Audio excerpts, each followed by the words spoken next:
ಆಗಿತ್ತು ಸರ್ ಇವತ್ತಿನ ಈ ಒಂದು ಭೇಟಿ.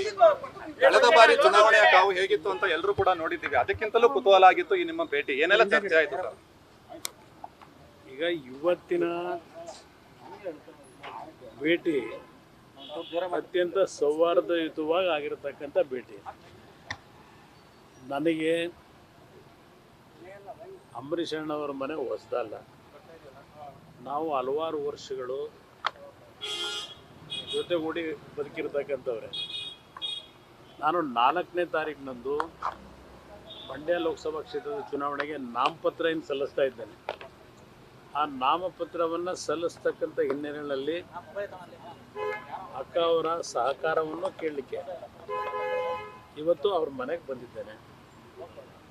ಹಲವಾರು ವಿಷಯಗಳನ್ನು ಚರ್ಚೆ ಮಾಡಿದ್ದಾರೆ. ಅವ್ರಿಗೂ ಸಹ ಅವರ ಒಂದು ಹಿತೈಷಿಗಳು ಅಭಿಮಾನಿಗಳೇನಿದ್ದಾರೆ ನಿನ್ನೆಯ ದಿನ ಒಂದು ಪ್ರಾಥಮಿಕ ಹಂತದ ಸಭೆ ಇಲ್ಲಿ ಮಾಡಿದ್ದಾರೆ.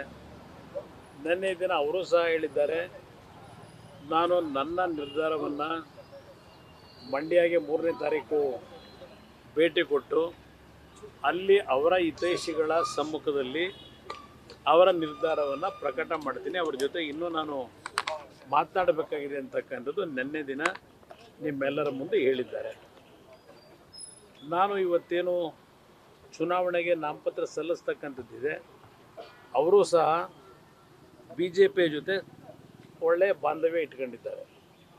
ಕಳೆದ ಚುನಾವಣೆಯಲ್ಲಿ BJPಯ ಪಕ್ಷದವರು ಸಹ ಅವ್ರಿಗೆ ಬೆಂಬಲ ಕೊಟ್ಟಿದ್ದಾರೆ.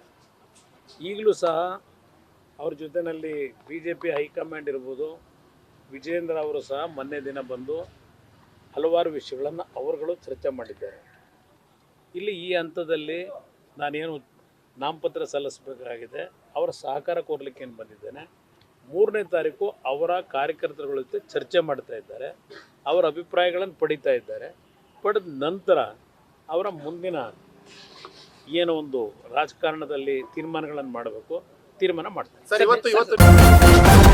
ನ್ಯೂಸ್ ಫಸ್ಟ್ ನಿರ್ಭೀತಿಯಿಂದ ನಿಮ್ಮ ಪರವಾಗಿ.